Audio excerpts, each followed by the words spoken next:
lugaw? Oh, hindi nga makakibo eh. Sige po. Inaanyayahan ko po ang bawat isa, maupo na po dito para po madali-dali po, medyo malakas. Para po madali-dali magturo, isang side na lang po ang upuan natin. Okay.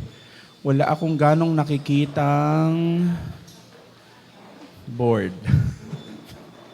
Nasaan ang ating mga board?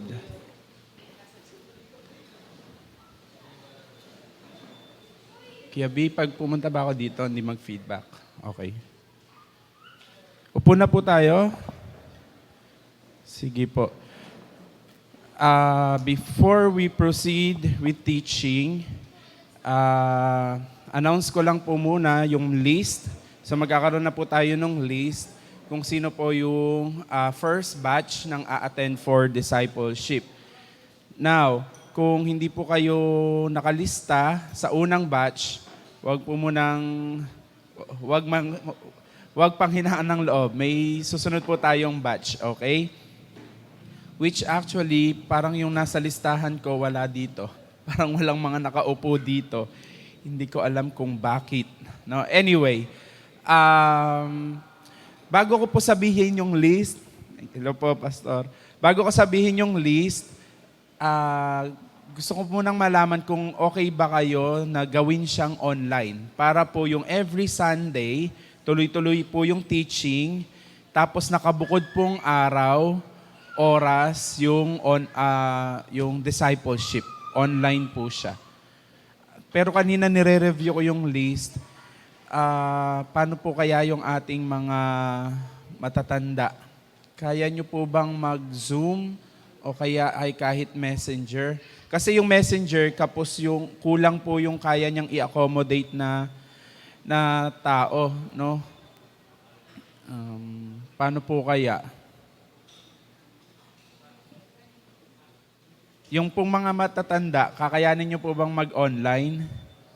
Halimbawa, kayo po tayo, Joseph. Pag po ba nag-Zoom discipleship, makakapag-Zoom po kayo online? Si Harmony. Okay. So, matuturuan naman po kayo. Okay. So, okay naman po pala yung iba. Paano po kaya sila Tatay Charlie? Papalagyan po natin. Okay. Sige. Next po nating pagkakasunduan later kung anong araw at anong oras. Okay po.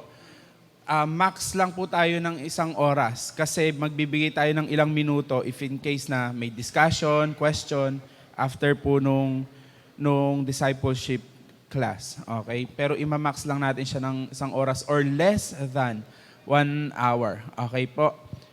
Again, if you are not listed yet here, wag po munang panghinaan ng loob, no? Pero kung eager po kayo, eto naman, no? Kung eager kayo, gusto nyo talagang sumama, committed kayo, you will devote yourself to discipleship, yun naman po, hindi ko yun pipigilan. Magsabi po kayo sa akin. Baka kasi nga, yung nakalista naman dito ay hindi naman din makaka-attend, hindi naman devoted. So, again, pag wala po kayo sa listahan, pero you know in your heart, gusto nyo, magko-commit kayo, please approach me. Okay po? Sige, ito po yung list. Definitely, lahat po ng board dapat kasama. Starting from Pastora Joy, Ate Lynn, Ate Estep, Brother Nelson, Kuya Norvin, Ate Beth, Sister Jenny, Sister Neats, Adriano, Brother Renison, Tay Charlie, Sister Ella, Sister Evelyn, and Sister Ana Asisto. And then ako. No? Si Cindy nandito din sa listahan ko, but she's not here. Brother Joseph, Tay Joseph, Nay Ana Yang, Nay Ana Recchio, Tay Charlie, Sister CJ, Renison, Noemi, Kuya Joel, Brother Kuya Jose, Kuya Vil, Christian, Lloyd, Josephine, Alisa, Harmony, Israel, Faith, Samonte. Nabanggit ko na ba si Nelory? Hindi pa, no? Si Nelory po ay kasama din. Nay Ana Flor. Nandito ba si Nay Ana Flor ngayon? Nandun lang po. Nay Ana Flor, Ate Malu, Sam, Ann Adriano, ay ito pala si Nelory sa dulo. Okay po. Kung hindi po nabanggit ang pangalan nyo at kayo ay willing, ready to commit yourself to discipleship class, please let me know. Halimbawa, Kuya Rex, baka you felt in your heart, you have time, you really want to join. Chat lang po kayo sa akin. No? Who else? Kung di man nabanggit yung pangalan ninyo, please let me know. Okay po? Pero ito muna kakausapin ko, sa mga nabanggit ko po, gaano po ba kayo ka-committed? Nabanggit ko na po yung name nyo. Kahit anong oras po. Pero pagkasunduan po natin. Unang tanong, okay po kayo sa online, Zoom? Okay po kayo? Okay. So, okay tayo. Next, time po natin. Anong oras? Si Nay Ana Flor saying 8 ng gabi po. Gabi? No problem. Okay po sa akin yon kasi mas ano ako doon. 8 ng gabi, anong araw po? Alin na yung mapagkakasunduan po natin? 7 po. Okay din ako 7 para hindi ganong late. Lalo po kung kayo ay siyempre maedad na. Pag 8 yan ano na po yan? 7 or 8. Ako po okay ako sa 7. 7? Sige, botohan tayo. Taas po ang kamay ng 7. 7. Ako po, 7 ako. Okay. So mukhang 7 na po yung nanalo. Okay? 7, anong araw? Tuesday si Ana Flor, Nanay Ana Flor. Pero may Tuesday, kayo po, check your schedule ngayon. Quick check. Wala pang? Ano po? Ay, wala pang schedule ang school. Okay. So at least, okay pa kayo. Po? So hindi pwede po ang Wednesday kasi prayer meeting po yon. Tuesday po yung sinasabi ni Nay Ana Flor. Kayo po, baka may iba kayong day?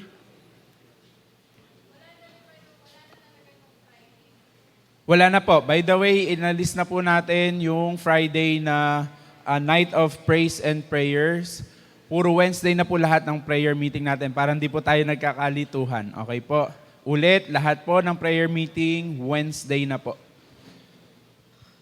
So, para bang gusto nyong sabihin, Friday? Hindi, ayaw ng Friday. Hindi rin pwede ang Saturday kasi po yung Saturday meron yung mga junior. No, yung juniors natin merong Saturday po sila. So, Tuesday or Thursday? Sunday? Okay pa po ba kayo ng Sunday? Baka po. Kasi po naman, pag may Sunday naman, may pasok naman po sa Bible School. Family Day, correct? Okay po. So, ang pinagpipilian na lang natin ay Tuesday or Thursday. Monday, Tuesday, Thursday. Sige. Monday po. Sino ang okay kapag Monday? Monday ng 7. Wala. Tuesday. 1, 2, 3, 4, 5, 6, 7, 8, 9, 10, 11. Thursday. Wala. So nanalo po ay Tuesday, 7 o'clock. Okay po. Starting po this coming Tuesday. Ready na po kayo? Dito pong Tuesday na darating ha. Starting Tuesday. Kaya po mag-download na po kayo ng Zoom. By the way, the free Zoom kasi is 40 minutes. Kaya baka we will be needing to log in. Kaso po, ang Zoom, kapag po siya ay free, after nyo pong magkaroon ng 40 minutes, maghihintay pa po yun ng 10 minutes para po maka-link ulit, maka-join ulit ng another link. So, it would take time. But let's see. Let's start on Tuesday. Gagawa po ako ng group chat para po doon na po isa-send yung link. Hindi ko po kayong friend lahat kasi ako po ay hindi gaanong nag-add sa FB. Kahit po estudyante ko, hindi ako nag-add. Kaya po, Kung i-add ko po yung ilan sa inyo at friend nyo naman po yung iba, paki-add nyo na lang po dun sa gagawin kong group. Okay po tayo? Okay, so clear na tayo sa discipleship. Ulit, tuloy-tuloy po ang Sunday for teaching. Tuloy-tuloy po yan. Maliban po sa first Sunday, kasi ang first Sunday ay board meeting. And then, yung discipleship po, nakabukod na. Siya po ay naka-online. Tuesday, 7 p.m. on the dot. Now, let me give you expectation when it comes to discipleship. Yun po ay i-check talaga yung attendance ninyo. Okay po? So kapag po tayo ay naka-strike, syempre ko-call yung attention. O, bakit wala ka nitong una, pangalawa, pangatlo? Pag nakatatlo po, aalisin muna po kayo. Kasi it is a sign that we are not that committed. Imagine nakatatlo po. Aalisin po muna sa GC, alisin po sa group chat. Not until na talaga pong maging ready po tayo. No?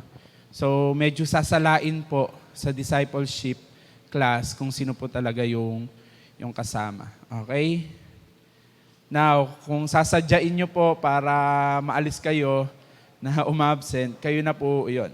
Basta, di baling matira ng isa o dalawa, basta committed and devoted, mas okay po yun. Okay? So medyo mas mahigpit po doon sa discipleship class. Maliwanag? Okay, so start na po tayo. Starting today, teaching po tayo.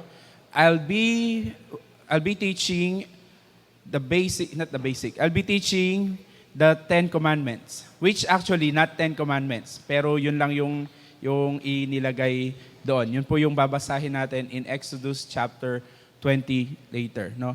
Pag natapos ko po yung 10 Commandments, lahat po ng mga susunod ng teaching, ipapaubaya ko muna kala Ate Malu, Ate Lynn, kay Ate Beth, o kung gusto ni Pastorang kumuha, bibigyan din po si Pastora. Basta po ako tatapusin ko muna yung 10 Commandments. Kung hindi po kaya ng isang meeting yung isang commandment, the max po na pag-uusapan natin ng isang commandment, 2 session. Okay po? Ready na po tayo? Okay. Let's pray. Father, we thank you that you gathered us today. Salamat po na ito ay pahintulot mo na kami ay magkasama-sama. And we pray as we gathered here, it's not just mere of our presence, but we ask that your presence be with us. Because that's the most important presence that we need, your presence.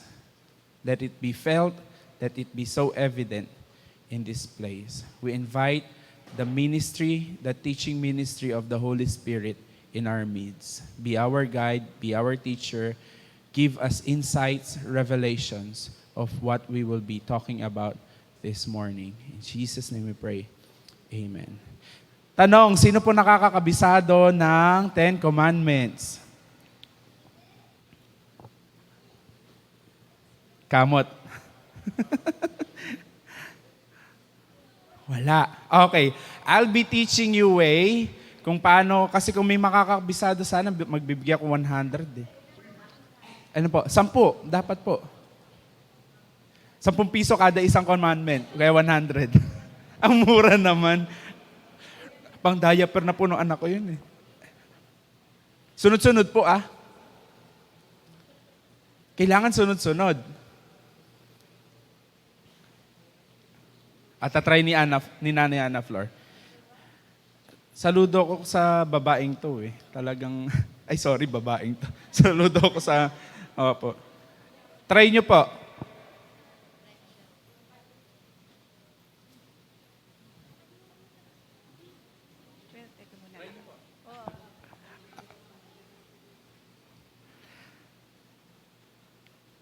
Okay, sige po.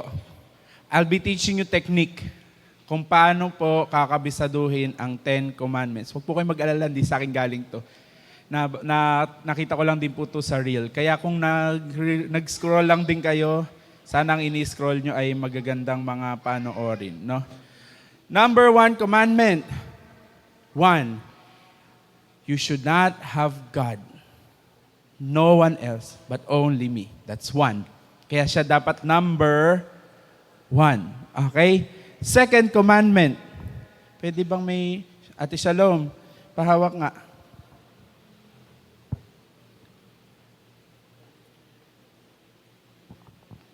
Angat mo konti. Yan. Ikaw ang aking human mic stand.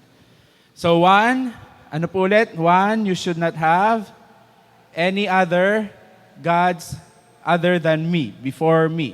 You should have number one God. Okay?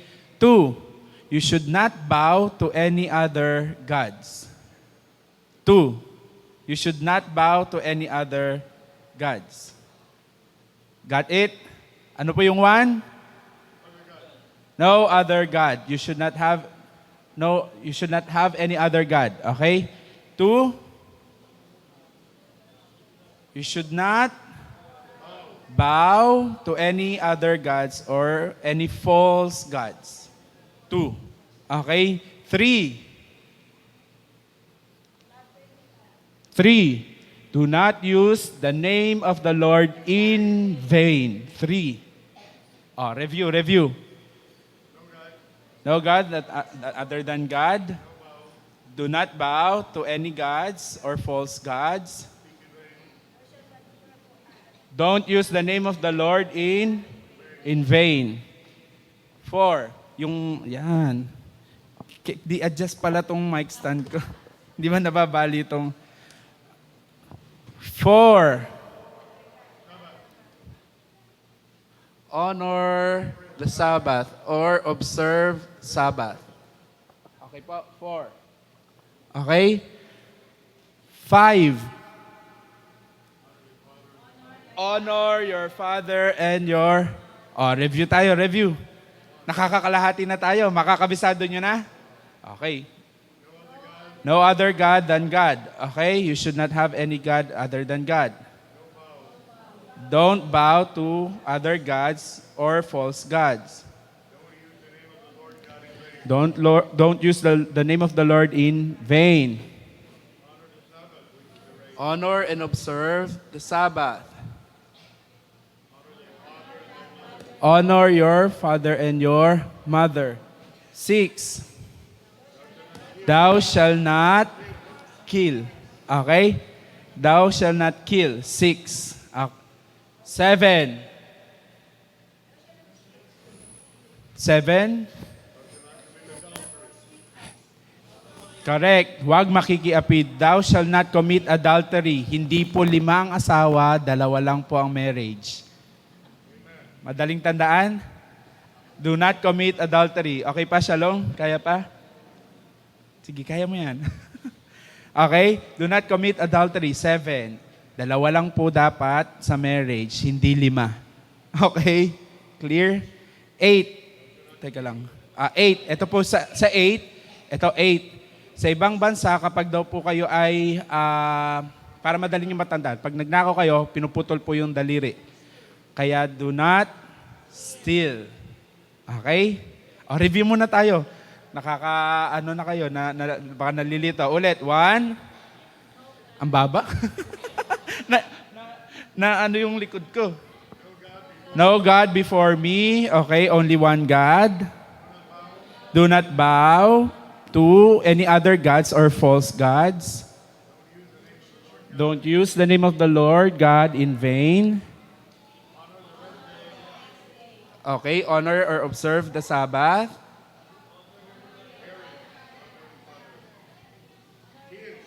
6. Do not kill. Thou shall not kill. Do not commit adultery. Okay, 2 lang. Thou shall not steal. Number 9 na tayo, no? 9. Do not lie. Do not lie. Okay, do not bear false witness. 4 is not 5. 4 is not 5. Para madali nyo pong tandaan. So, you should not lie. 4 is not 5. Okay? And last, do not covet. Do not covet what is not yours. Okay? Sige, sinong kaya? Thank you, Shalom. You may now sit. Sinong kayang mag-recite dito? 10, dire-diretso.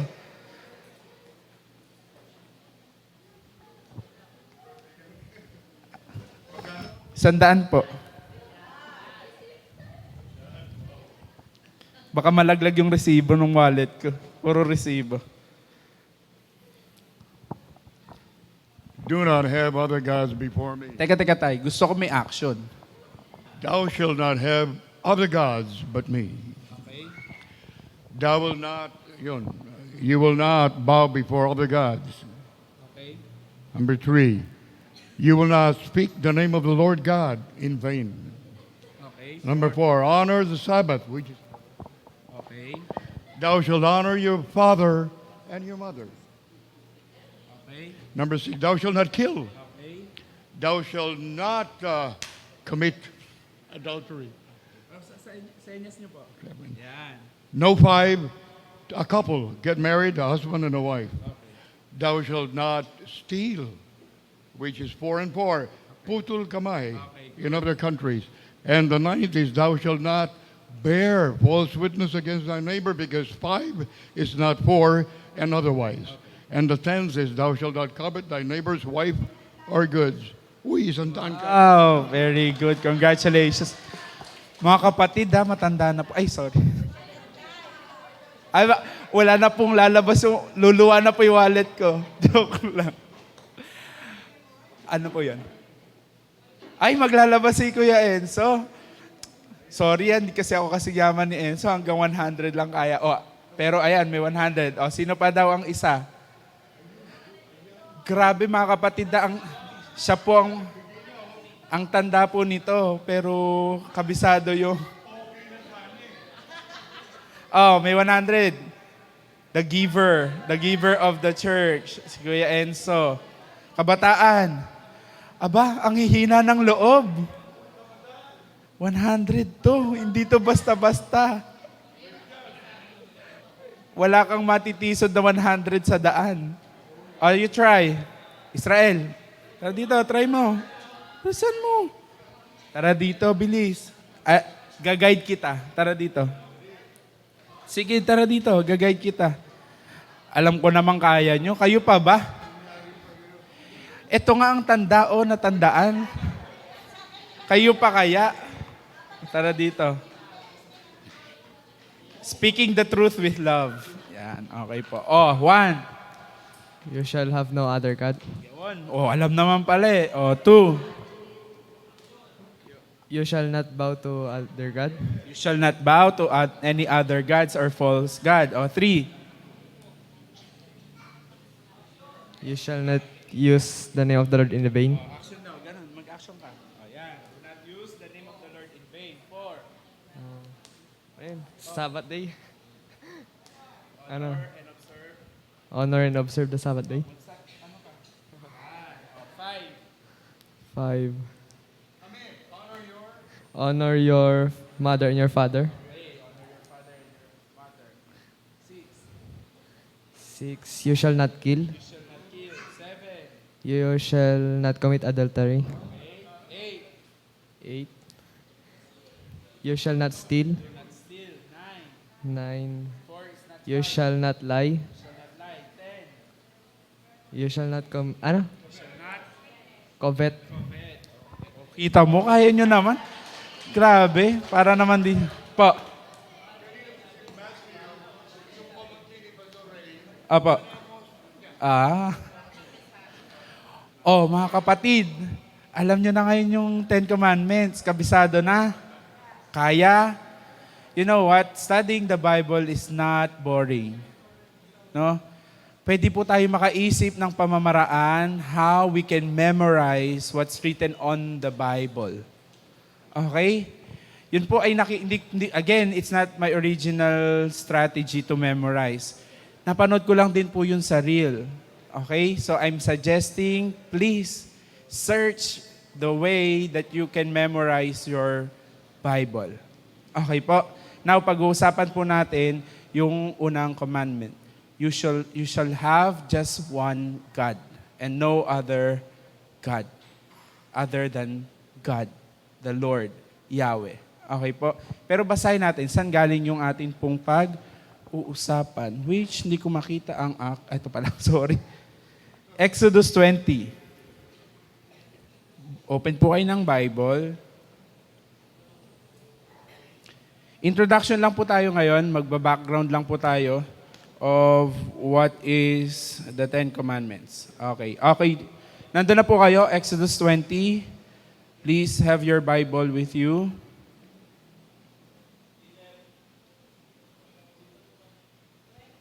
Okay, nandun na? Mga kabataan, nandun na kayo, Exodus 20. Okay po, pasa-pasa po tayo ng mic ha, one verse at a time. Verse 1, starting verse 1, bro. At sinalita ng Diyos ang lahat ng salitang ito na sinasabi. Tinuloy ko na yun to. Ako ang Panginoon mong Diyos ang naglabas sa iyo sa lupain ng Ehipto, sa bahay ng pagkaalipin. Verse 4. At 4 na po. 3. Verse 3. Huwag kang magkakaroon ng ibang mga Diyos sa harap ko. Huwag kang gagawa para sa iyo ng larawang inanyuan o kawangis man ng anumang anyong nasa itaas sa langit o ng nasa ibaba sa lupa o nasa tubig sa ilalim ng lupa. Verse 5. Tay Joseph. Huwag mong yuyukuran sila o paglingkuran man sila sapagkat akong Panginoon mong Diyos ay Diyos na mapanibuguhin na akin dinadalaw ang kapalastanganan ng mga magulang sa mga anak hanggang sa ikatlo at ikaapat na salin ng lahi ng mga napupod sa akin. Teacher Joe, 6, verse 6. Pero ipinapakita ko ang aking pagmamahal sa napakaraming henerasyon na nagmamahal sa akin at sumusunod sa mga utos ko. Continue. 7. Huwag ninyong gagamitin ang pangalan ko sa walang kabuluhan. Ako ang Panginoon na inyong Diyos, ang magpaparusa sa sino mang gagamit ng pangalan ko sa walang kabuluhan. 8. Alalahanin niyo ang araw ng pamamahinga at gawin ninyo itong natatanging araw para sa akin. 9. Magtrabaho kayo sa loob ng 6 na araw. 10. Sige, tuloy. Kaya TLK.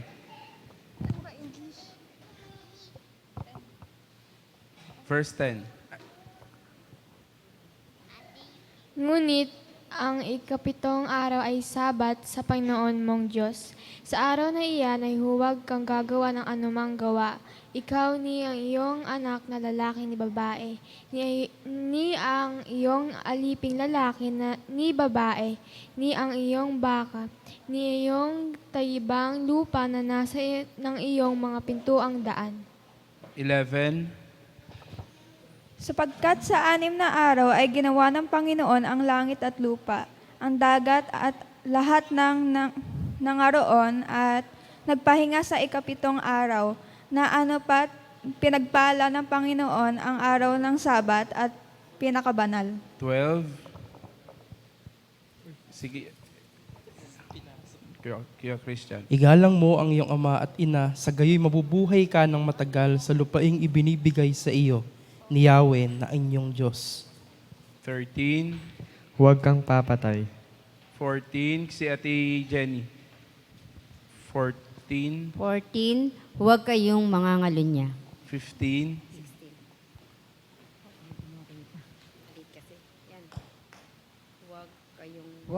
Huwag kayong magnanakaw. Okay. 15, 16. Kuya Sam. Huwag kang magbibintang sa inyong kapwa. And si Ate CJ. Last verse, 17. Ayun pala, si Enzo. Last verse, 17. 17, huwag mong pagnanasang maangkin ang sambahayan ng iyong kapwa, ang kanyang asawa, mga alilang lalaki o babae, mga baka, asno o anumang pag-aari niya. Thank you. Okay po. So dyan po tayo mag-revolve lahat po ng ating pag-uusapan. But actually there. So pupunta rin tayo sa ibang verses parallel to those verses in the New Testament and in other books. Okay? But for today, magba-background lang muna tayo kung ano ba tong 10 Commandments na start out next week, God willing, doon po tayo mag-start doon sa yung unang command. Pero gagawin po natin pabaliktad. Magsisimula po tayo sa huli. Okay? So the Ten Commandments in reverse. Yun po yung ating gagawin. Okay? But background muna po tayo. In verse 1, sabi, Then God spoke all these words, saying, kanino po ito sinabi? Sa Israelita. Pero hindi po ito rektang sinabi sa mga Israelita. Ito po ay pinadaan kay Moses. Okay po, kasi hindi po nila rektang naririnig na kausap ang Diyos. Ito po ay ipinarating kay Moses. No? So sa mga mababasa nyo po, ito po yung sinabing nakasulat in the tablet. No, sa tableta. Or na tabletang alam natin. No? Sa stones, tablet of stones or clay. Kaya po medyo ingat tayo. Kasi pag po napansin ninyo, sa mga kapatiran nating nasa Katoliko, pag binasa nyo po yung malaking nasa tablet po nila, mali. Kulang po, mali po. Kaya po, kailangan talaga nating nagbabasa ng salita ng Diyos. Okay? Background po tayo. Ang Diyos po ay nagsalita through Moses, pero ito pong mga sinabi niya para sa mga Israelita. Now, background. Anong klaseng Israelita? Nandun din po sa verse. No? Aralin natin. Verse 2, ang sabi po dito ay, I am the Lord your God who brought you out of the land of Egypt, out of the house of slavery. So sa verse 2, makikita po natin yung pinaka-background ng ating pinag-uusapan. Ano daw pong klaseng mga Israelita yung kinakausap ng Diyos? Mga alipin sa Egypt na inilabas ng Diyos through Moses para palayain sila. Okay? So that they would be free from bondage. Actually, ang sabi ni Moses nung nakikipag-deal siya sa Pharaoh, sabi niya, hayaan mo kaming sumamba doon. No? One of the reasons bakit po sila papalayain is for them to actually give worship, pay worship to God. At hindi nila yun magagawa kasi they are bondage. They are slave in Egypt.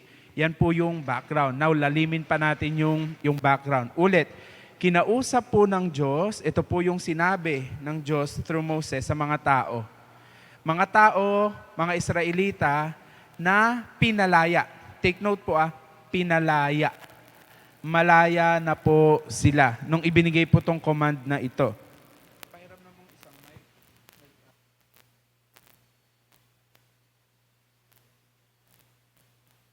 Take note of the timeline pinalaya po sila. Pinalaya. Nung ito po ibinaba, sila po ay malaya na. Okay? Unfortunately, kaya po to sinabi sa kanila, malaya po sila physically, but their mindset ay alipin pa rin po. Mindset po nila, ang pag-iisip po nila, ang pag-uugali nila, ang gawin nila ay gawing alipin pa rin. Sample. Tayo po ay ilang taong inalipin or colonized ng Spain or Espanya. Po. 333. Okay, 333 years po according to account and history. Okay po. Yes po, but according to account, sa history account, 333 years. O, let's say, ganun na lang ka-ikse, 333 years. Pero take note, yun pong 333 years na yon, hanggang ngayon may residue. Meron pang latak. Yung pagkasakop nila sa atin. Tama po? May latak pa rin. Kaya nga hanggang ngayon, meron pa rin tayong mga kaisipang Espanyol, wikang Espanyol. Yes po, di ba? Ganon din po yung gusto kong makita ninyong background doon sa babasahin natin. Pinalaya na sila from bondage, from slavery, pero ang totoo, hindi pa pumalaya yung isipan nila. Ang isipan pa rin nila ay isipang alipin. Kaya nga po makikita ninyo, unang-una doon, you should not have any other gods. Paunahin ko na. Kasi po, nung nasa Egypt sila, iba't iba ang gods doon. May God po ng araw, okay, si Apollo, in other mythology, iba tawag doon. May God ng hangin, may God ng kambing, may iba't ibang gods po nung nasa Egypt sila. Kaya nung sila ay iniligtas, kauna-unahang sinabi at binibreak na mindset sa kanila, you should not have any other gods. Okay? Napipicture out niyo po yung history. Kanina kasi sabi ni Pastor, di ba? Totoo yun. Minsan nagpipreach, hindi nila lalim. Kasi minsan mas marami pa nga yung joke or gano'n talaga. Kasi po, yung pag-preaching, pag Sunday, limited yung time. Unlike kung talagang aaral tayo, uubos po tayo kung ready po kayong mag-aral. Iba po kasi yung aral, iba po kasi yung pag nandito sa pulpito, minsan constraint ng oras. But going back sa pag-aaral po natin, ito po ang teaching.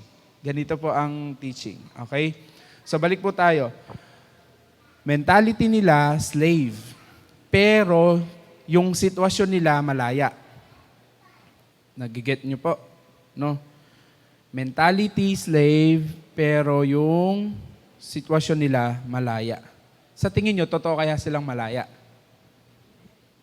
So, tayo na po ang sasagot nun pag inaral natin. Next situation.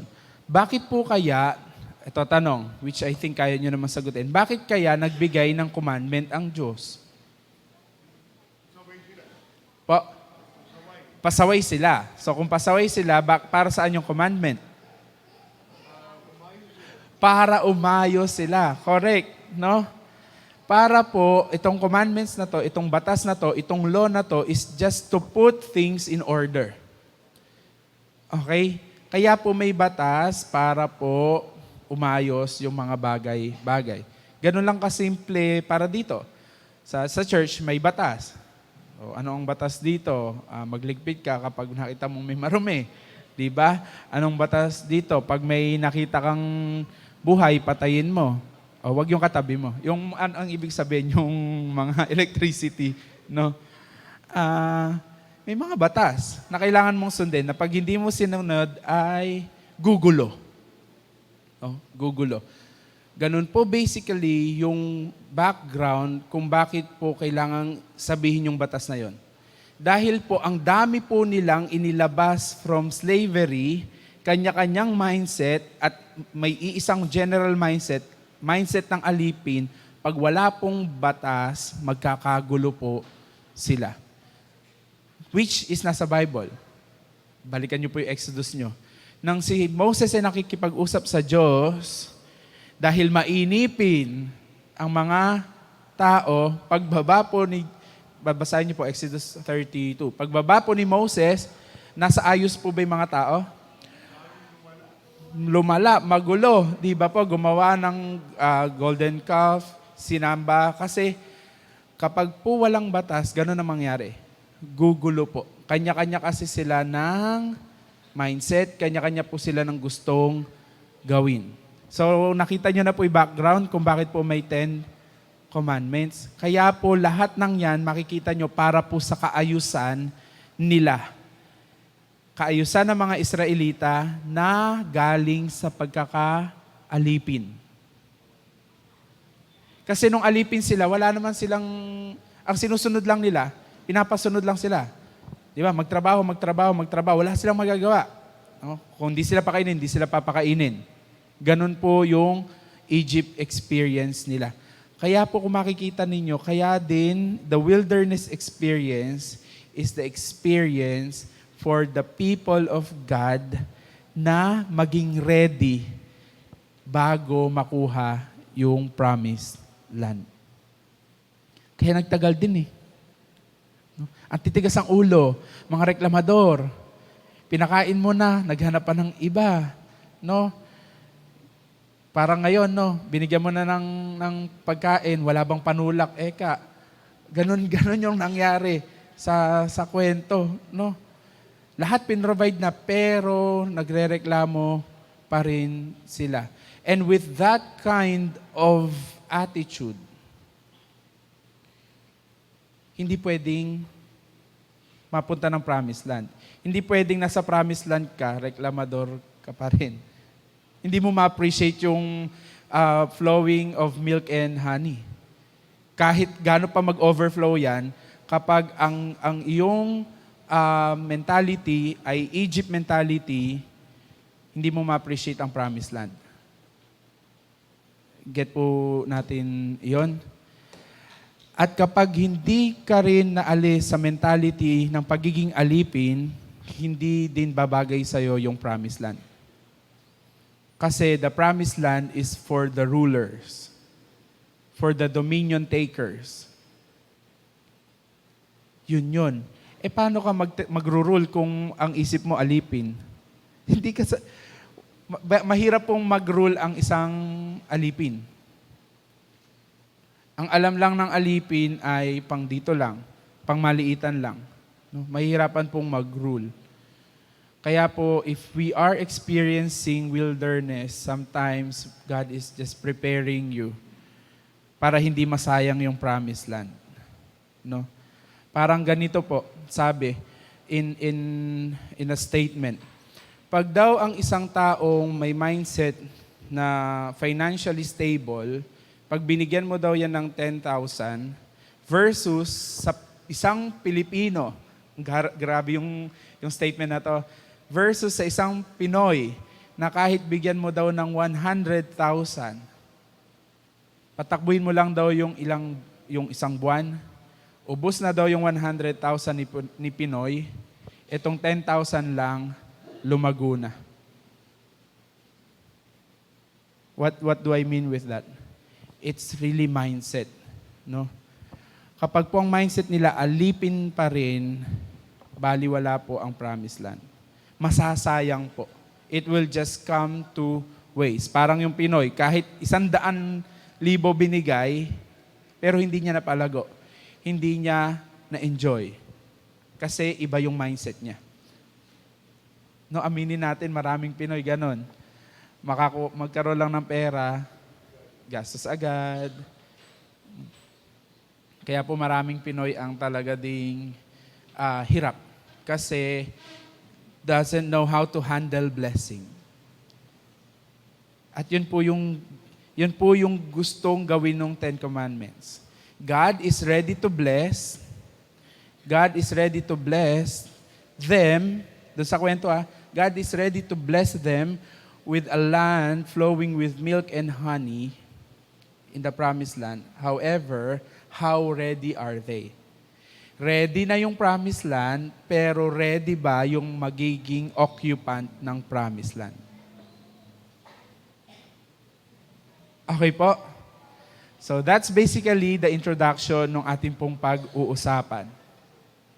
Na-picture out niyo po?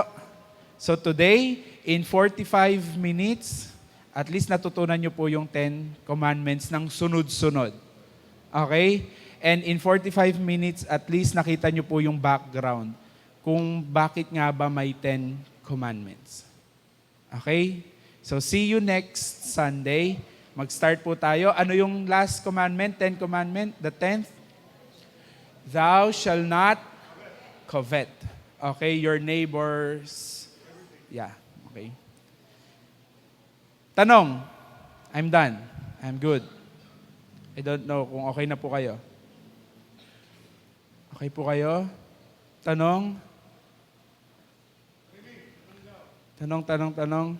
Kung wala po kayong tanong, I am encouraging you, please read again your Exodus 20. Meditate on it. Okay? Kasi isang linggo yung tatakbo. I-meditate nyo po. Ano ba ibig sabihin ng do not covet? Ano ba yan? Bakit? No? Aralin po talaga natin. Para po pagdating natin next Sunday, magsalo-salo po tayo dun sa pag-uusapan natin. Okay? Kung wala na po kayong tanong, let's pray. Father, we thank you that you are the God of order ever since. Even in the very beginning, in Genesis 1, you're the God of order, that you put things in order because you are in control. And most of the time, kaya po wala sa control. Out of control yung buhay namin, out of control yung nasa paligid namin, yung buhay namin wala sa order because you are not in the center of it.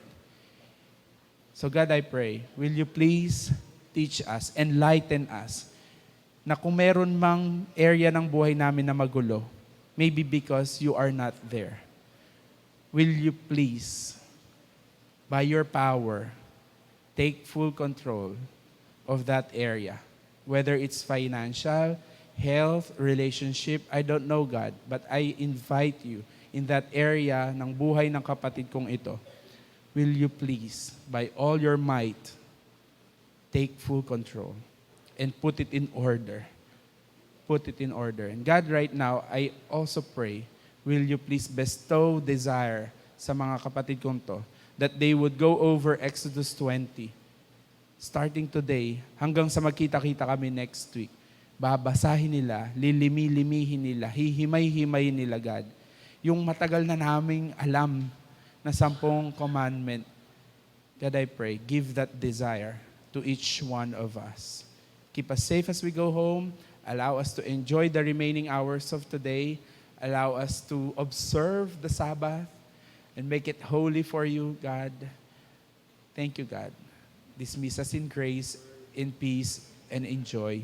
In Jesus' name we pray. Amen. God bless you all. See you next week.